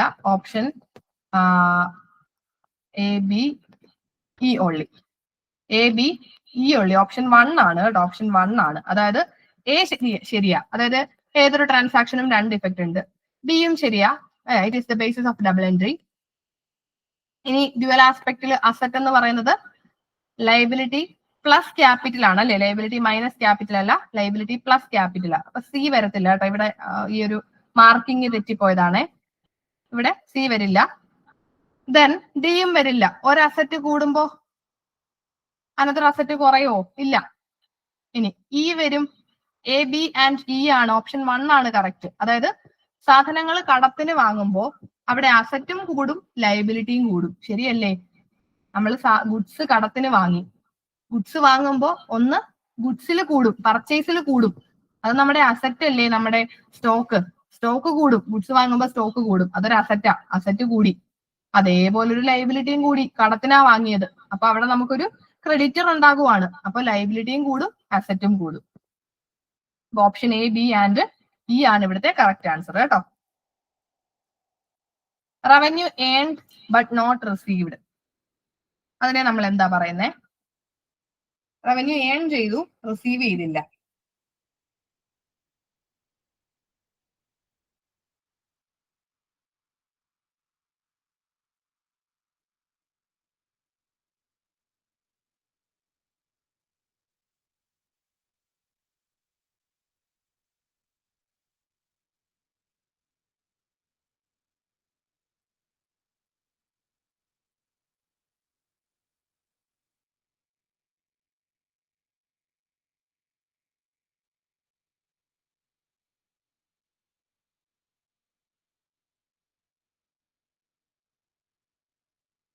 വേഗം ഒന്ന് പറയാമോ?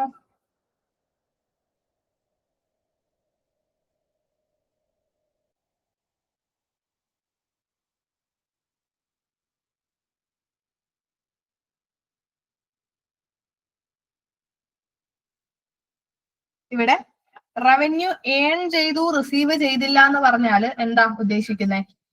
നമ്മളിപ്പോ ഒരു ജോലി ചെയ്തിട്ട് ഈ മാസം നമുക്ക് സാലറി, ഈ മാസം 31-ാം തീയതിയാണ് സാലറി കിട്ടുന്നത്. ഈ മാസം ഫുള്ള് നമ്മൾ ജോലി ചെയ്തു, പക്ഷെ 31-ാം തീയതി ആയിട്ട് സാലറി കിട്ടിയില്ല.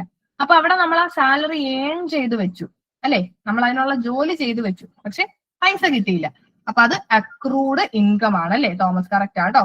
ഓപ്ഷൻ എ ആണ് അക്രൂഡ് ഇൻകം. അതായത് നമ്മൾ ആ കാര്യം ഏൺ ചെയ്തു, പക്ഷെ നമുക്ക് ക്യാഷ് കിട്ടിയില്ലെന്നേ ഉള്ളൂ. അതാണ് അക്രൂഡ് ഇൻകം. അക്രൂഡ് ഇൻകം എന്ന് പറയുന്നത് ഒരു അസറ്റ് ആണ്. അസറ്റ് ആയിട്ട് നമ്മൾ കണക്കാക്കും. നോക്കിക്കേ, സബ്സ്ക്രിപ്ഷൻ റിസീവ് ചെയ്തത് 50,000 രൂപ സബ്സ്ക്രിപ്ഷൻ കിട്ടി. അതിൽ 3000 രൂപ കഴിഞ്ഞ വർഷത്തെയും 2000 രൂപ അടുത്ത വർഷത്തേക്കിനുള്ള അഡ്വാൻസും.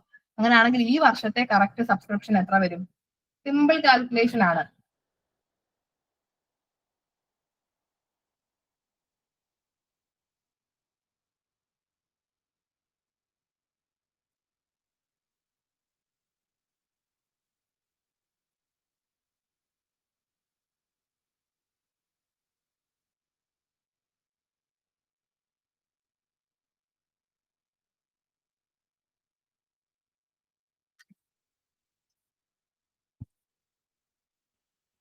യെസ് 45,000 ആണ് അല്ലെ? അതായത് 50,000 കിട്ടി, ഈ വർഷം 50,000 കിട്ടിയെങ്കിലും 3000 രൂപ കഴിഞ്ഞ വർഷത്തെ കിട്ടാനുള്ളതായിരുന്നു. അപ്പൊ അത് നമുക്ക് കുറച്ച് മാറ്റണം. അതേപോലെ അതിലുള്ള 2000 അടുത്ത വർഷത്തേക്കിനുള്ളതാ, അപ്പൊ അതും കുറയ്ക്കണം. മൊത്തം 5000 രൂപ കുറച്ച് മാറ്റണം. ബാക്കി 45,000 മാത്രമാണ് കറണ്ട് ഇയറിലെ ഇൻകം ആയിട്ട് നമുക്ക് കണക്കാക്കാൻ പറ്റുന്നത്.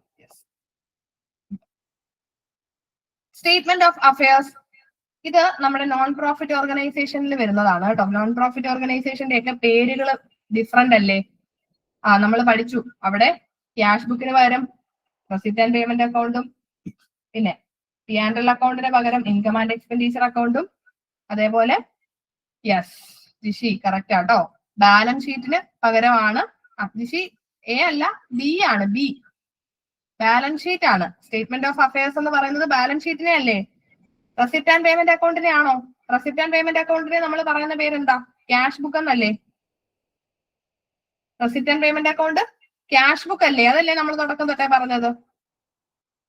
Receipt and payment account cash book ആണ്. അതേപോലെ ഇൻകം ആൻഡ് എക്സ്പെൻഡിച്ചർ അക്കൗണ്ട് എന്ന് പറയുന്നത് നമ്മുടെ പി ആൻഡ് എൽ അക്കൗണ്ടിന് തുല്യമാണ്. ബാലൻസ് ഷീറ്റിനെയാണ് നോൺ പ്രോഫിറ്റ് ഓർഗനൈസേഷൻസ് അവരുടെ ബാലൻസ് ഷീറ്റിനെ പറയുന്ന പേര് സ്റ്റേറ്റ്മെന്റ് ഓഫ് അഫയേഴ്സ് എന്നാണ് കേട്ടോ. യെസ്, നെക്സ്റ്റ് ക്വസ്റ്റ്യൻ നോക്കിക്കേ. Which concept record credit sales even if money is not received? Cash കിട്ടിയില്ലെങ്കിലും അത് നമ്മൾ റെക്കോർഡ് ചെയ്യുന്നു. ഏത് കോൺസെപ്റ്റാ? ക്രെഡിറ്റ് സെയിൽസ് റെക്കോർഡ് ചെയ്യുന്നു. ക്യാഷ് കിട്ടിയില്ലെങ്കിലും, ക്രെഡിറ്റ് സെയിൽസിലാകുമ്പോൾ പൈസ കിട്ടുന്നില്ലല്ലോ, എന്നാലും അത് റെക്കോർഡ് ചെയ്ത് വെക്കുന്നു. ഏത് കോൺസെപ്റ്റിലാ അത് പറയുന്നേ?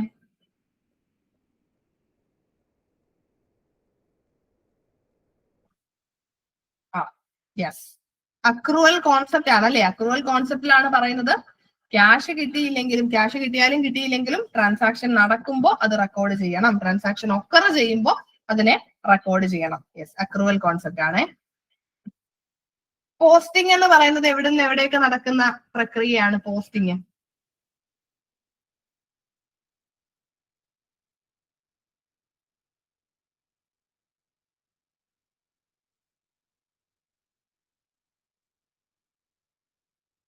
യെസ്, ജേണലിൽ നിന്ന് ലെഡ്ജറിലേക്ക് എഴുതുന്ന, ജേണലിൽ നിന്ന് ട്രാൻസാക്ഷൻസിനെ ലെഡ്ജറിലേക്ക് മാറ്റുന്നതിനെയാണ് നമ്മൾ പോസ്റ്റിംഗ് എന്ന് പറയുന്നത് അല്ലെ. അക്കൗണ്ടിങ് കോൺസെപ്റ്റ്സിൽ ട്രൂ ആയിട്ടുള്ളത് ഏതൊക്കെ സ്റ്റേറ്റ്മെന്റുകളാണെന്നാണ്. ഇതുപോലെയുള്ള സ്റ്റേറ്റ്മെന്റ് ചോദ്യങ്ങളൊക്കെ നമുക്ക് എക്സ്പെക്ട് ചെയ്യാമേ. നോക്കിക്കേ ഓരോന്നും, ഇതിൽ ഏതൊക്കെയാ ശരിയെന്ന് പറഞ്ഞേ. Going concern assume business will continue. Matching concept matches revenue and related expenses. Conservatism means anticipate profit but not loss. Money measurement concept record only monetary items. Full disclosure show all material information. Full disclosure എന്ന് പറയുന്ന കോൺസെപ്റ്റിൽ പറയുന്നത് എല്ലാ material ഇൻഫർമേഷൻസും, അതായത് എല്ലാ important ആയിട്ടുള്ള ഇൻഫർമേഷൻസും books of അക്കൗണ്ട്സിൽ കാണിച്ചിരിക്കണമെന്നാണ്. ഇതിൽ ഏതൊക്കെയാണ് ശരിയായിട്ട് ഇവർ ഈ പറഞ്ഞേക്കുന്നത്?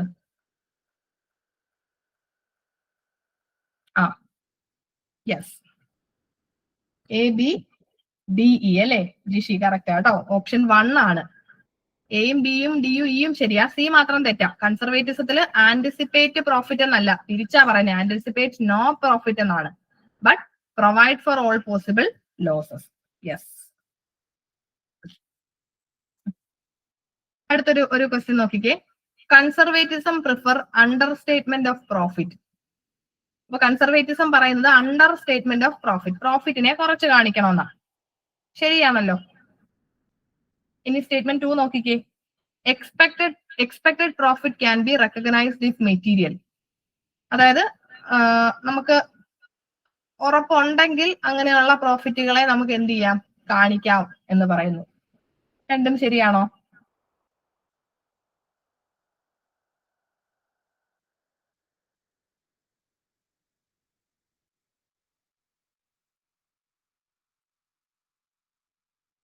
തോമസ് 1 തെറ്റാണോ? Conservatism prefer under statement of profit, അത് ശരിയല്ലേ? കൺസർവേറ്റിസത്തിൽ പറയുന്ന ആന്റിസിപ്പേറ്റ് നോ പ്രോഫിറ്റ് എന്നാ, അതായത് പ്രോഫിറ്റുകളെ ആന്റിസിപ്പേറ്റ് ചെയ്യരുത്. പ്രോഫിറ്റ് ഉണ്ടാകാൻ സാധ്യത ഉണ്ടെങ്കിലും അത് കാണിക്കരുത്. അപ്പൊ അണ്ടർ സ്റ്റേറ്റ്മെന്റ് ഓഫ് പ്രോഫിറ്റ് ആണ്. 1 ശരിയാ, 2 തെറ്റാ. കാരണം പ്രോഫിറ്റ് ഉണ്ടാവാൻ അത്ര ഉറപ്പുള്ള പ്രോഫിറ്റ് ആണെങ്കിൽ കാണിക്കാമെന്നൊന്നും കൺസർവേറ്റിസത്തിൽ പറയുന്നില്ല. പ്രോഫിറ്റ് ഉണ്ടായാൽ മാത്രമേ കാണിക്കാവൂ, അല്ലാതെ സാധ്യത ഉണ്ടെങ്കിൽ കാണിക്കാൻ പറ്റില്ല. ഓക്കെ, ഒരു ചോദ്യം കൂടെ നോക്കിക്കോ. 10 മണിയായല്ലേ. ഒരു ക്വസ്റ്റ്യൻ കൂടെ നോക്കിക്കോ. കുറച്ചും കൂടെ ഉണ്ട് കേട്ടോ ക്വസ്റ്റ്യൻ. അത് ഞാൻ നിങ്ങൾക്ക് ഈ നോട്ട് അങ്ങ് PPT അങ്ങ് അയച്ചേക്കാം. അപ്പൊ അതിൽ നിന്ന് നിങ്ങൾ ബാക്കി ചോദ്യങ്ങൾ അങ്ങ് നോക്കിയാൽ മതി കേട്ടോ. സ്റ്റേറ്റ്മെന്റ് 1 നോക്കിക്കേ. Posting is transferring entry from journal to ledger. Posting happens after trial balance.